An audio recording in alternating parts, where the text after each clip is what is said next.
arrependimentos, ou o contrário, pode também nos deixar num estado de felicidade muito grande. Mas vamos lembrar que nós somos todos espíritos ainda em desenvolvimento, espíritos que estamos aqui na Terra, numa jornada de aprendizado. E certamente sermos pais, mães, é um desafio enorme, enorme e que não termina, a não ser na nossa desencarnação, mas provavelmente continua do outro lado. A gente fica voltando aqui para tentar ser pai e mãe ainda, imagino, em alguns casos.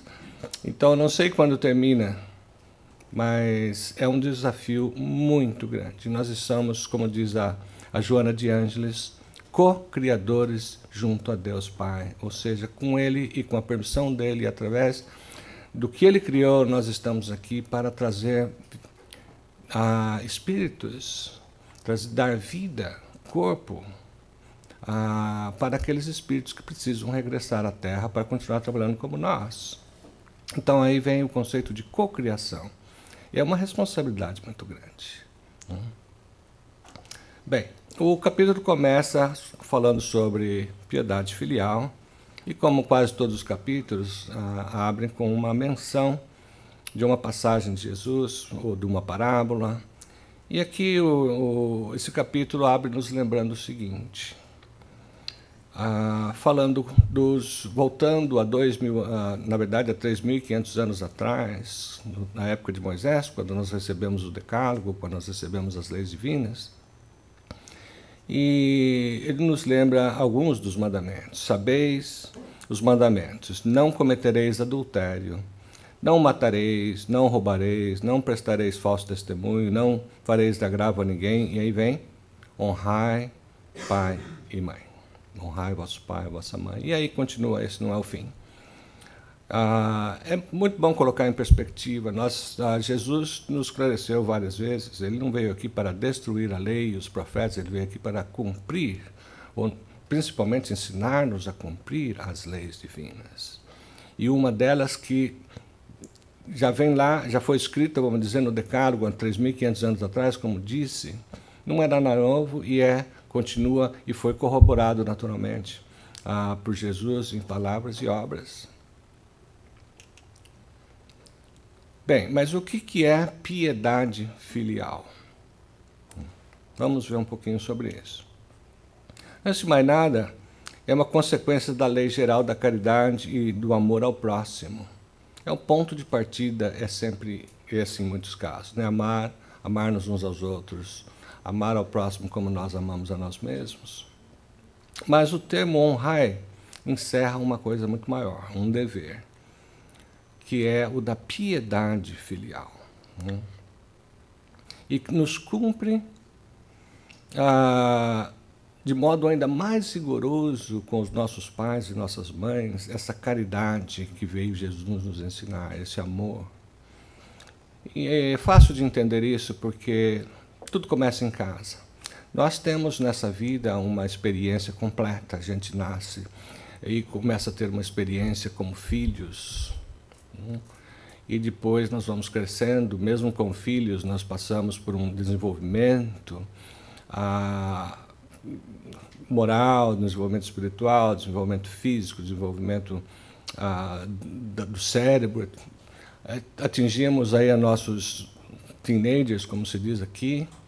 Depois chega um dia, nós nos casamos. Aí vem uma outra experiência, que é a experiência de ser pai, de ser ou mãe. Até aí já tivemos também outras experiências, como parentes, né? Primos, irmãos. E o berço, naturalmente, é extremamente importante para que nós, que chegamos aqui como pequeninos, sem ainda o desenvolvimento físico, pelo menos, que nós precisamos para cumprir a nossa jornada, e seguimos aí num ambiente, vamos dizer assim, normalmente aquele que nós escolhemos antes de vir. É muito importante esse ponto, né? Eu costumo dizer que se nós seguirmos o Espiritismo tal como Kardec nos passou, que o Espírito lhe passaram, nós chegamos aqui com uma bagagem e com uma agenda. Nós chegamos aqui no ponto exato do desenvolvimento que nós obtivemos até então. Nós não sabemos, os nossos pais não sabem qual é a nossa agenda para essa encarnação. Ela pode ser dura, pode ser de um missionário, ela pode ser alguma coisa entre essas duas pontas. E é na casa nossa, na nossa casa, que nós vamos aprender a começar a crescer a partir do ponto em que nós deixamos na outra encarnação mais aquilo que nós aprendemos estudando lá em cima. Mas, como nós sabemos também pelo Espiritismo, nós como espíritos não regredimos nunca. Nós ou estacionamos ou nós evoluímos. Portanto, muitas vezes eu tenho que explicar à paz que não se sintam culpados de certas coisas. Nós não sabemos a agenda daquele que está nas nossas mãos, aquele que nós ajudamos a co-criar. Não sabemos onde ele está parado no seu desenvolvimento. Nós sabemos o seguinte, que nós vamos fazer o melhor de nós como pais para, como diz o próprio Evangelho, identificar as más tendências, né, e trabalhar em cima delas. E nós podemos falhar. É provável que nós tenhamos falhado, aqueles que são pais ou avós como eu e a Marisa, olhando retroativamente. Mas uma coisa nós não fizemos, que foi fazer o espírito retroagir. Isso nós não conseguimos. Seria contra os princípios das leis cósmicas. Mas esse espírito está aqui entre nós agora. Eu me lembro uma vez falando sobre esse mesmo tema, talvez não sobre o capítulo em si, mas sobre o mesmo tema, onde se você imaginar uma criança, se ela pudesse falar, e ela nasceu, e você pergunta para ela, mãe, o que você espera de mim? Você como pai, você como mãe. Então ela fala, bom, eu espero uma ótima educação, eu espero me desenvolver moralmente, espiritualmente, que eu tenha as condições de progredir, de vencer as minhas más tendências. Eu também, além disso, eu quero ir para ter condições de estudar, condições de trabalhar, condições de, talvez até de ser um grande personagem, uma pessoa de muita influência no mundo que nós vivemos. E aí a criança pergunta para os pais, ok, agora respondi a tua pergunta, vem a minha pergunta, você está preparado para isso? Uou, essa é uma pergunta muito grande. O fato é que nós nunca estamos 100% preparados, mas nada nos, vamos dizer, nos impede de nos prepararmos, de estudarmos. Quando alguém fala aquele velho jargão de que, infelizmente, as crianças, né, não chegam com manual de instrução, já não é mais verdade. Agora tem muito, agora a gente pode reclamar do contrário, tem muito manual de instrução. Né? Principalmente com o advento da internet, onde as informações fluem gratuitamente na maior parte, não, quase sempre. Né? E os desafios do momento são grandes também. Mas vamos voltar aqui à nossa página. Se cumpre-nos para com as outras pessoas que nos cercam, sermos respeituosos, tratá-los com reverência, tratá-los com respeito, tratá-los com amor, com caridade, muito mais ainda com relação aos nossos pais. Nós não viemos nesta família, neste tempo, nesse lugar, nesse país, por acaso, com aqueles que nós estamos. Eu sempre gosto, e talvez no próximo sábado a gente possa trazer uma mensagem do André Luiz, justamente chama Nós e Nós Outros, que fala exatamente sobre isso. Nós estamos no lugar certo, com as pessoas certas, com as ferramentas mais apropriadas, de acordo com o nosso nível de desenvolvimento. Bom, então, esse assunto da piedade filial significa que não basta só você honrar no sentido mais vulgar, no sentido mais imediato da palavra. É preciso assisti-los. Então, a gente voltando naquele ponto, eu tive minha experiência como bebê, como teenager, depois adulto, eu cresci, tive filhos, e vai chegar um dia, eu vou ter netos, e naquele ponto meus pais vão estar já na fase final da vida deles. Muitos estarão bem, outros estarão com problemas mentais, outros com problemas físicos, ou uma mistura dessas coisas todas. Nós estaremos casados, nós teremos os desafios que todos nós temos, desde do mundo material até de relacionamento dentro da própria casa. Mas, o que fazemos com os nossos pais? Todos aqui já devem ter visto na internet, isso é uma coisa antiga já, daquela história da tigela, né? Eu vou contar, mas eu sei que quase todos vocês sabem. Então, tem um casal onde que mora com eles o pai, já bem velhinho, já com dificuldades de andar, dificuldade de comer sozinho, às vezes com dificuldade até de raciocinar, de fazer as coisas que tem que fazer. E, a princípio, ele sentava na mesa com o filho e a nora, e mais o neto, e comia na mesa. Mas, dadas as condições físicas dele, ele derrubava coisa na mesa, derrubava coisa no chão, e tinha excesso de tosse. Quer dizer, aí um dia a nora ou alguém, ou os dois chegaram à conclusão que aquilo estava muito difícil daquele jeito. Então arrumaram um cantinho para ele na casa, com uma mesinha, e a partir dali ele passou a almoçar e jantar naquele cantinho. E os pais tinham uma tigela, imagina uma tigela de madeira, né? Não sei porque é tigela, mas a tigela de madeira onde ele era servido. Ele ficava com um prato fundo. Ah, tá. Isso. Então, ok, obrigado, Marisa. Então, veja, e ele ficava lá no cantinho, né? E aí ele podia fazer o que ele quisesse, depois dava sujeito. E tinha um filho pequeno, né? Não tão pequeno. Uma colher também de madeira para o garfo. Isso, uma colher de madeira, um garfo. Bem bonitinho, bem caprichadinho, do jeito que eu quero a minha.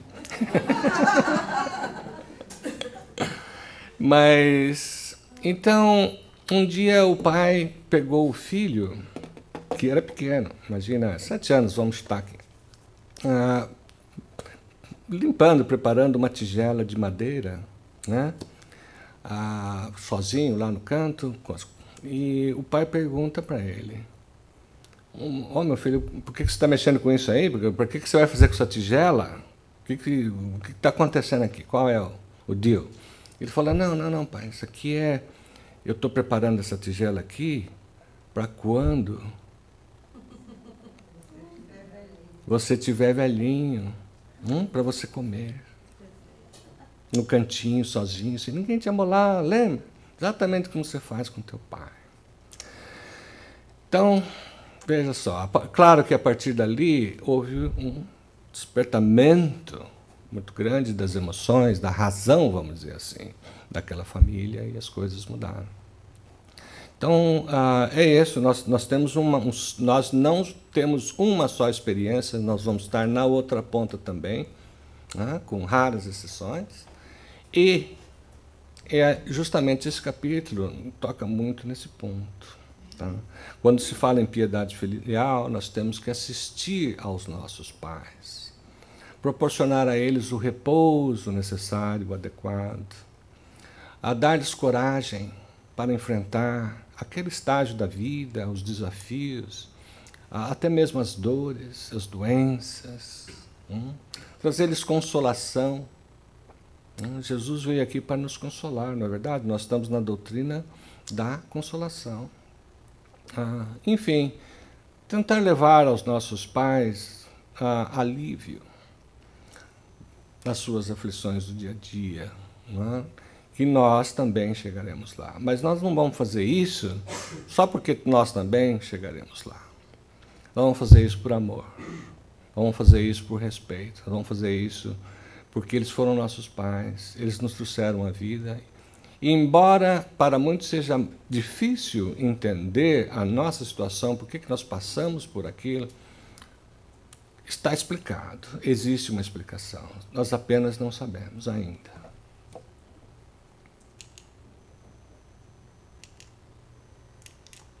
Ok, então junto, aí vem o resto da piedade filial. Então, junto do amor é preciso acrescentar o respeito, as atenções, a submissão, condescendência.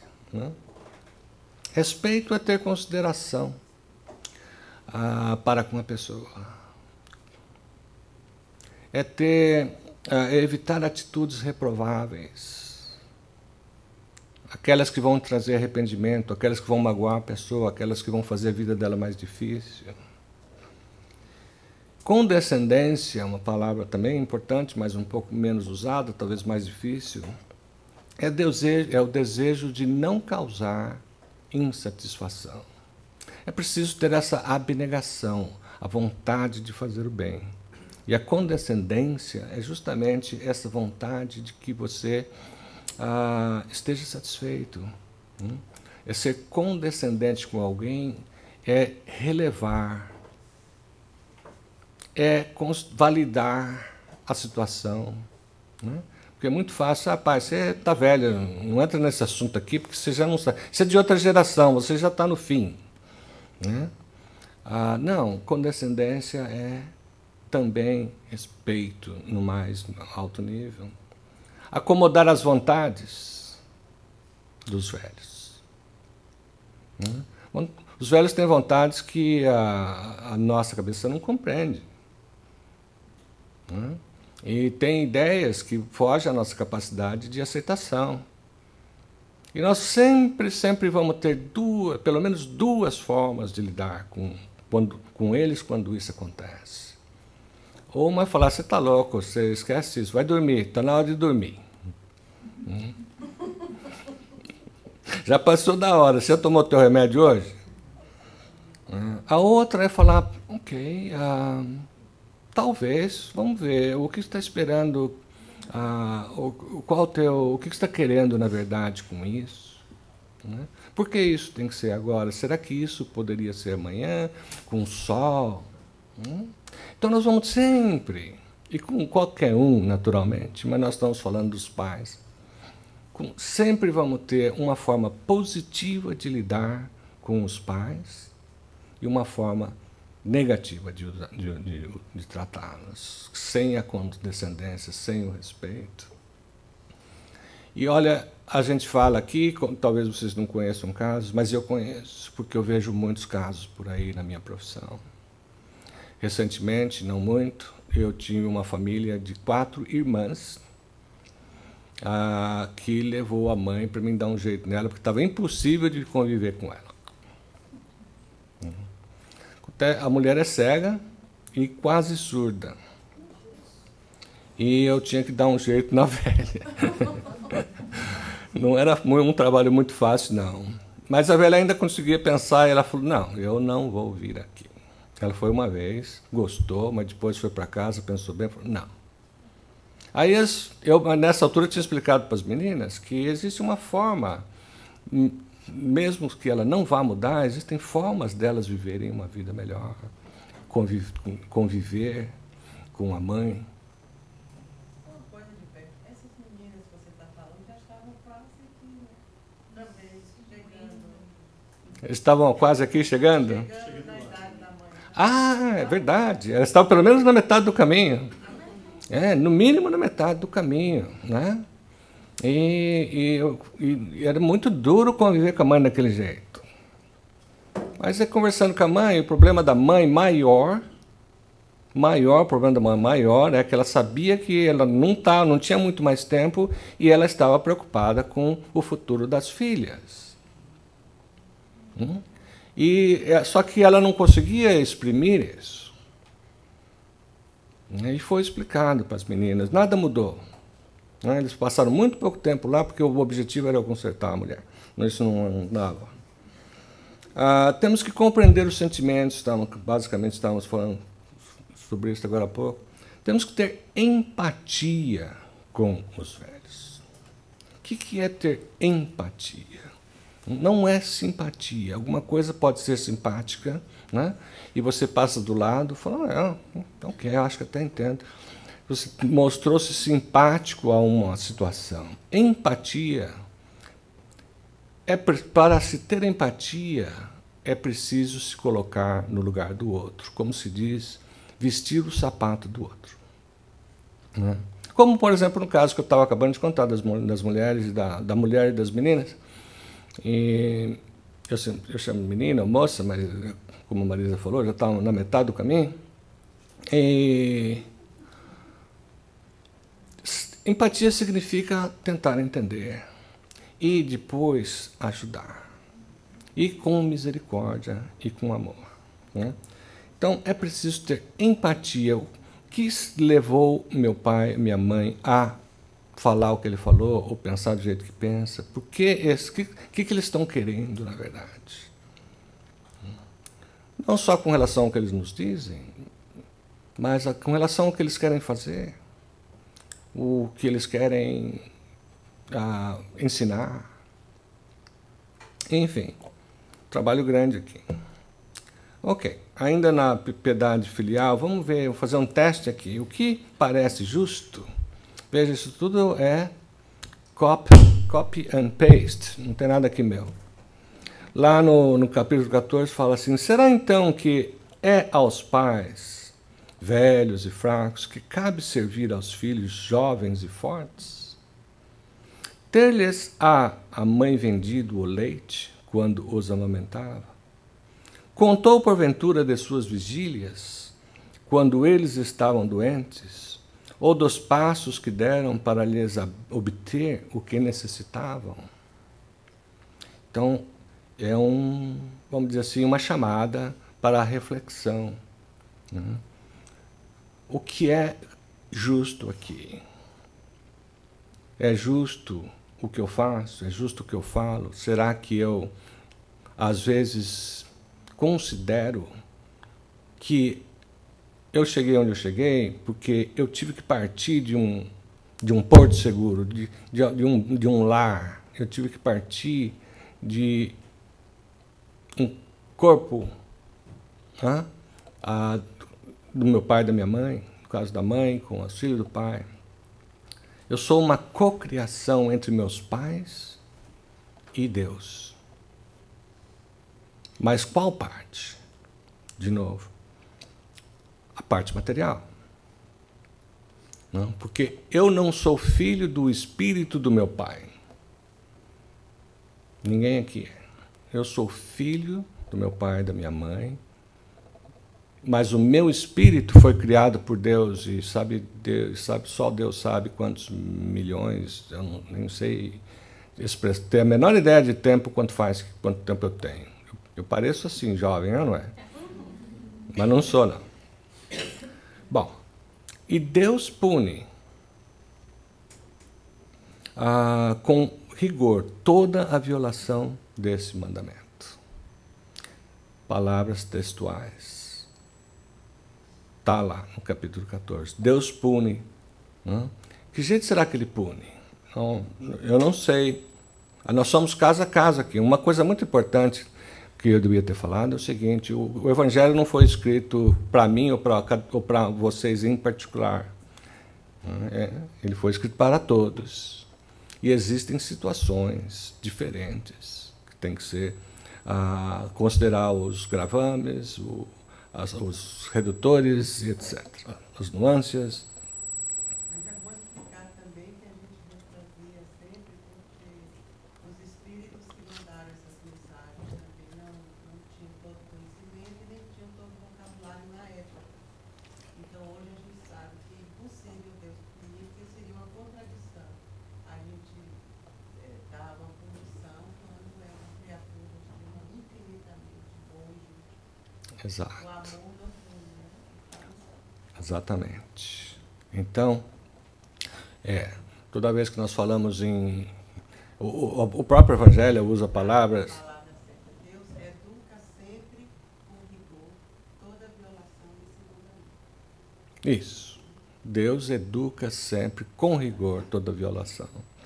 A palavra, até mesmo a palavra castigo aparece no Evangelho, não muitas vezes, mas é para ser entendida nesses termos que a Marisa colocou, como a forma da educação. Nós consideramos, talvez o Evangelho fale isso, porque nós consideramos, ou porque foi escrito numa época em que a gente ainda não estávamos bem preparados, ou porque nós temos ainda até hoje a mania de considerar o que acontece conosco como castigo, né?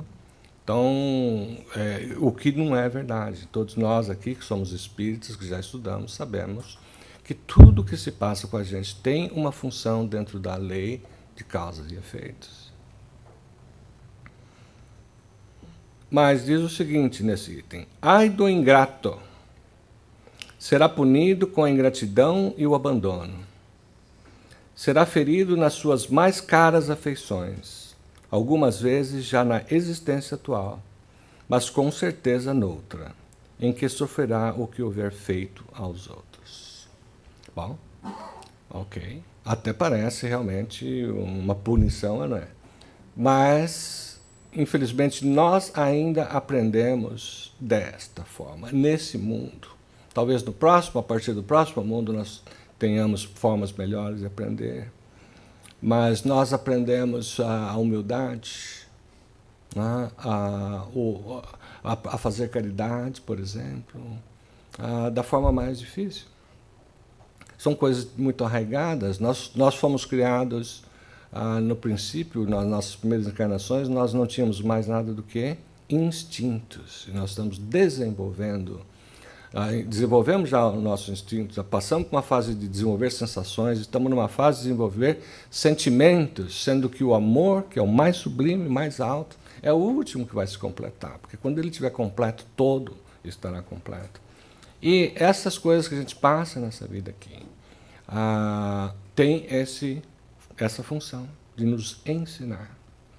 E nós podemos sofrer mais ou menos, ou não sofrer, dependendo da nossa capacidade de entendimento dessas situações que nós temos que passar.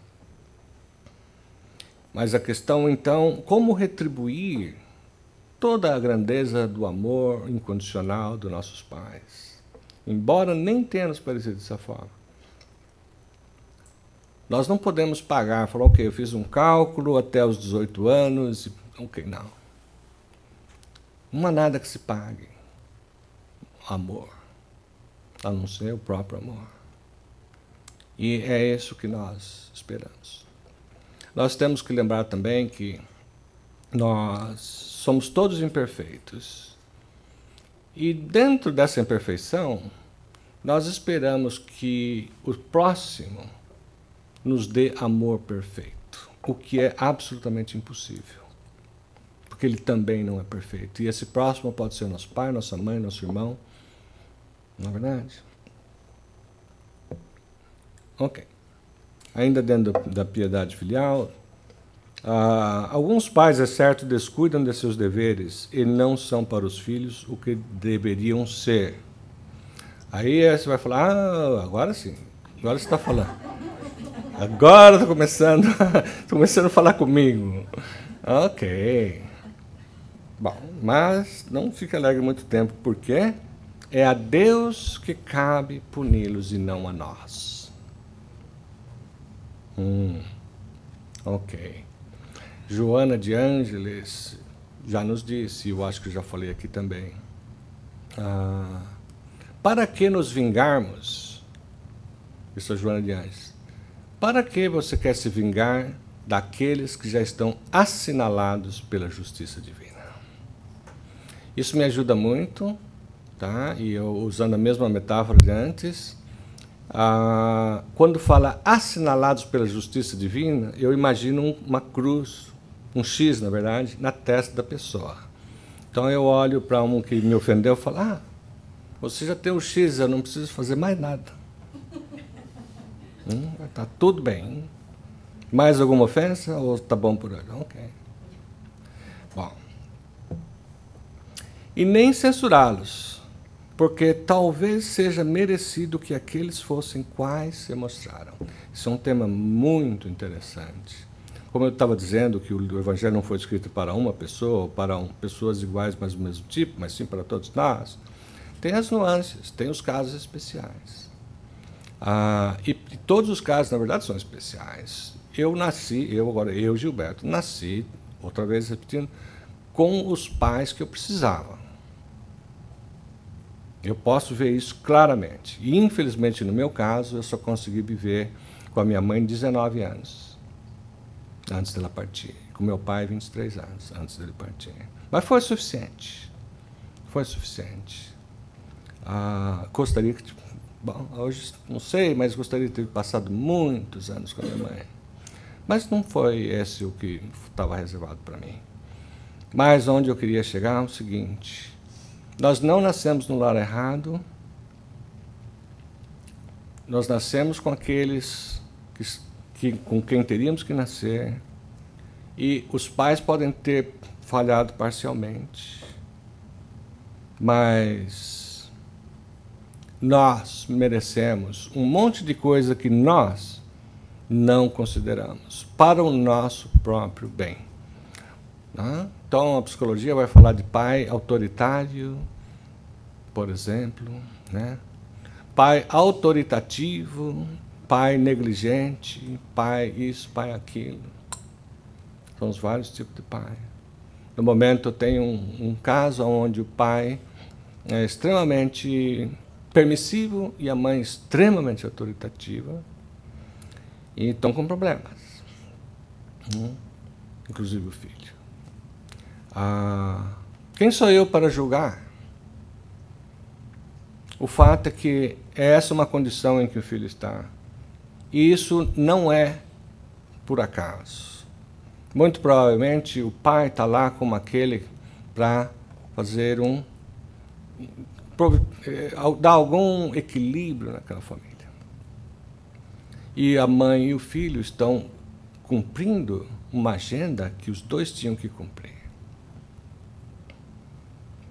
Se a lei da caridade manda se pague o mal com o bem, se lhe esqueçam e perdoem os agravos, se ame até os inimigos, quanto maiores não hão de ser essas obrigações em se tratando de filhos para com os pais.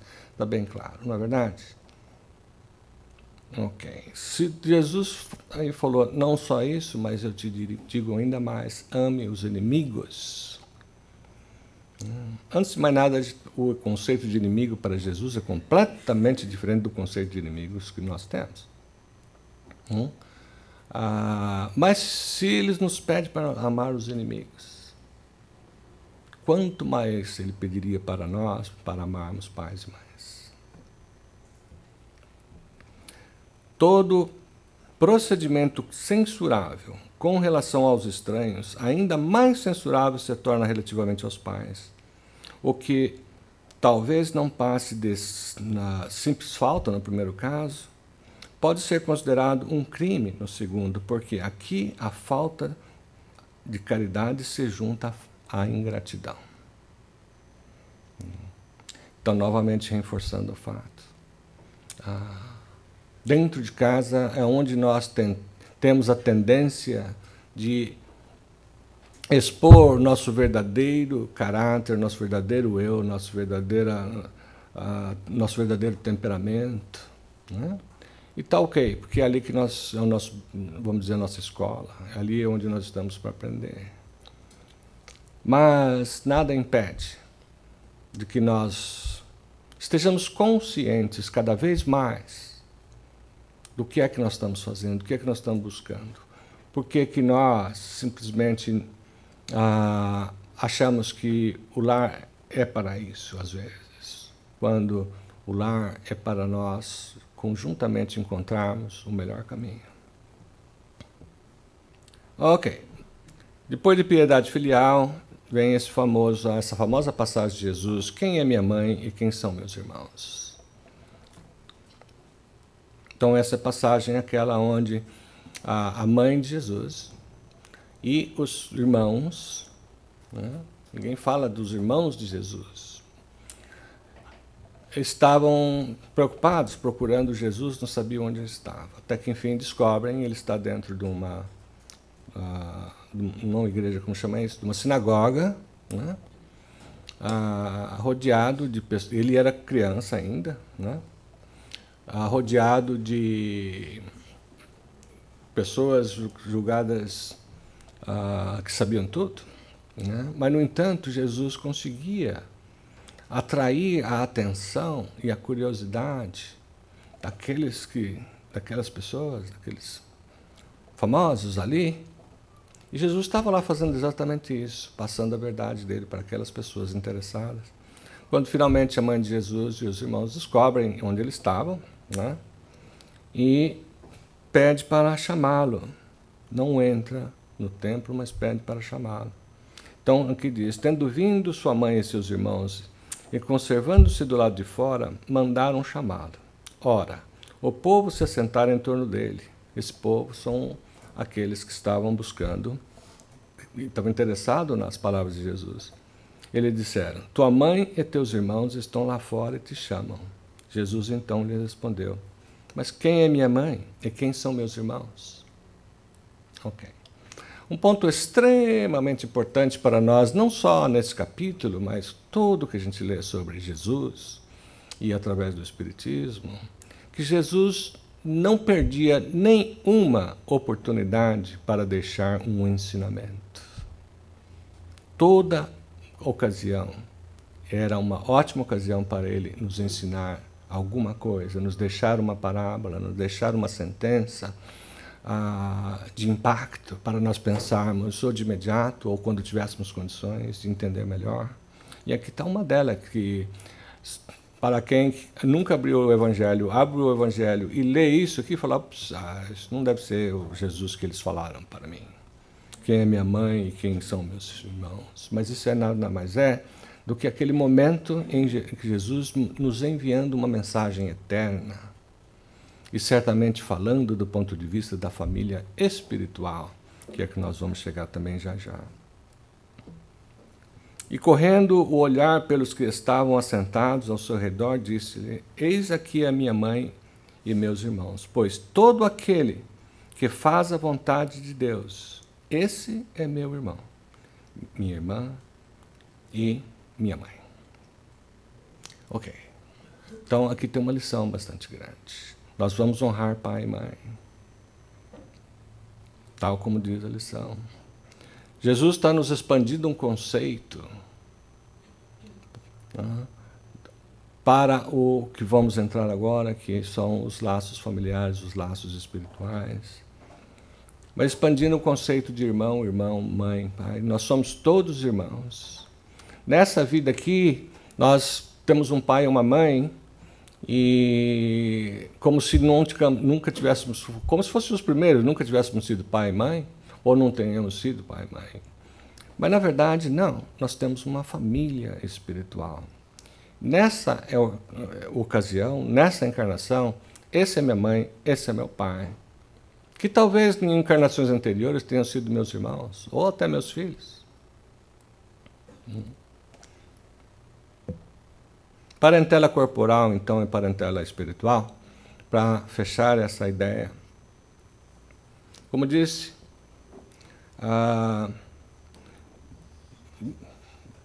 parentela corporal, parentela espiritual. Eu estava dizendo, eu não sou filho do espírito do meu pai ou da minha mãe. Eu sou filho de Deus, como todos vocês. Todos nós somos irmãos. Os laços do sangue não criam forçosamente as ligações entre os espíritos. Podem criar, mas não forçosamente os laços do sangue. O corpo procede do corpo, mas o espírito não procede do espírito. Então existem os dois tipos, os laços espirituais e os laços corporais. Sendo que, e agora vem aqui, os que encarnam numa família, sobretudo como parentes próximos, são, a mais das vezes, espíritos simpáticos, ligados por anteriores relações, que se expressam por uma afeição recíproca na vida terrena. Mas também pode acontecer, sejam completamente estranhos uns aos outros, esses espíritos, separados por si por antipatias igualmente anteriores, vidas anteriores, que se traduzem na Terra por um mútuo antagonismo, que aí lhes serve de provação. Então, veja, nós nunca vamos estar aqui na família errada, na hora errada, porque caímos lá do não sei de onde e caímos nessa família. Nós estamos no lugar certo, na hora certa, com as pessoas certas, com as ferramentas certas, com tudo aquilo que nós precisamos para nos desenvolvermos. Mas nós podemos estar numa mescla de espíritos com os quais temos convivido há muitas gerações, estamos caminhando. E podemos estar também, não só dentro de casa, mas vamos pensar na família, num espaço, uma família mais ampla, né? Envolvendo outros, os parentes mais próximos.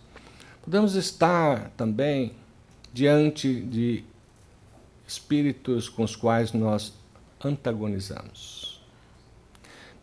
E até isso é providência divina e faz parte do nosso planejamento de reencarnação.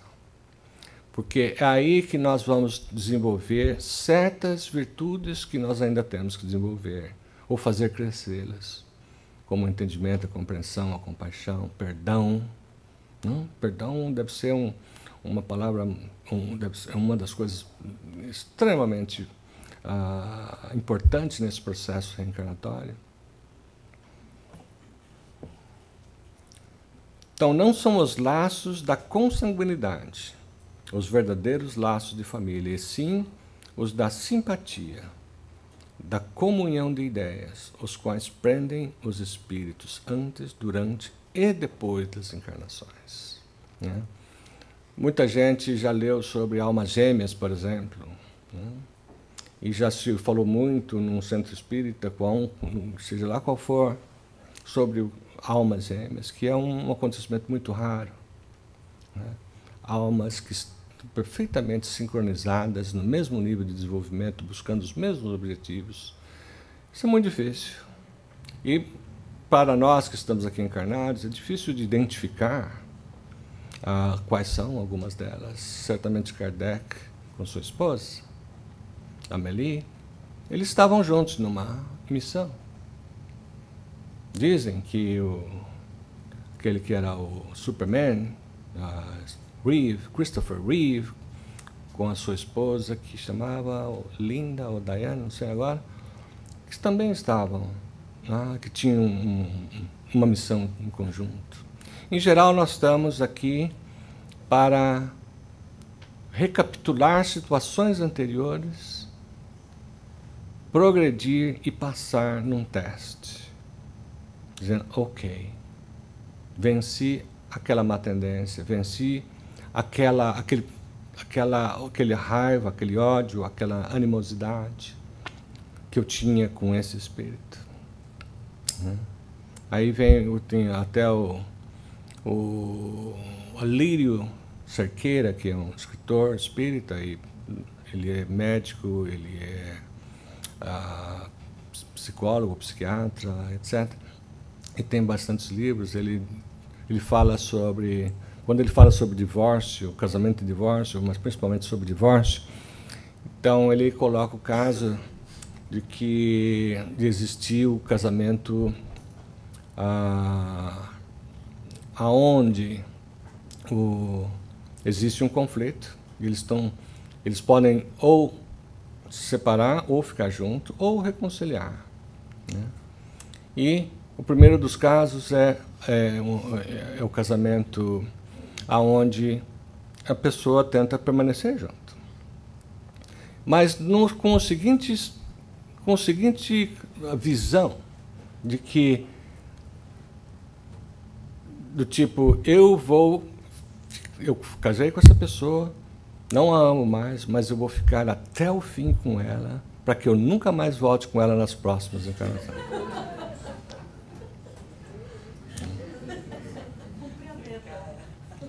Só que ela está queimando o karma e está garantindo que ela vai voltar assim com aquela, né?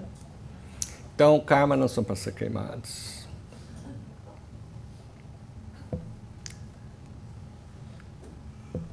Estamos chegando no fim. Há duas espécies de famílias, então, a família de laços espirituais e laços corporais. As primeiras são duráveis. As primeiras se fortalecem pela purificação e se perpetuam no mundo dos espíritos. Então, você tem uma jornada longa junto, através de várias encarnações, migrações da alma. As segundas são frágeis. São frágeis como a matéria, coisa daqui. Se extinguem com o tempo e muitas vezes se dissolvem moralmente já na existência atual. Eu, quando estava vendo aqui, eu estava pensando no caso de uma pessoa que casa 3 vezes. Né? Qual deles era a sua missão? Né? Qual deles que você tinha programado de se como que fala? Reconciliar, desenvolver? O último, melhor, né? O atual, talvez, né? Não o último, mas o atual.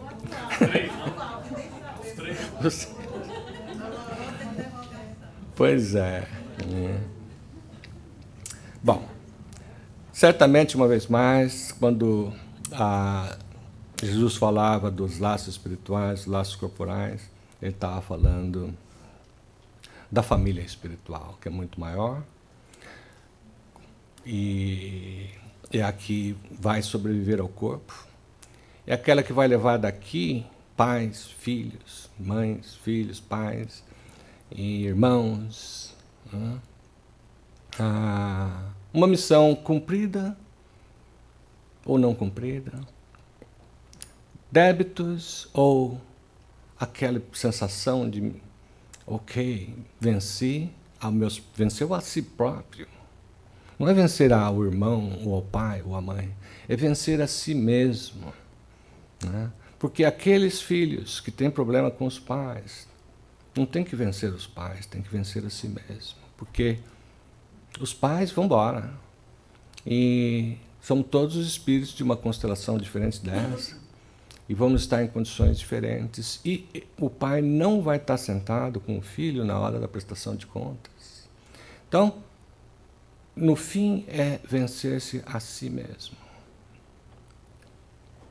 Ok. Muito importante sempre lembrar, nós pais temos uma missão muito grande, muito importante, muito difícil também.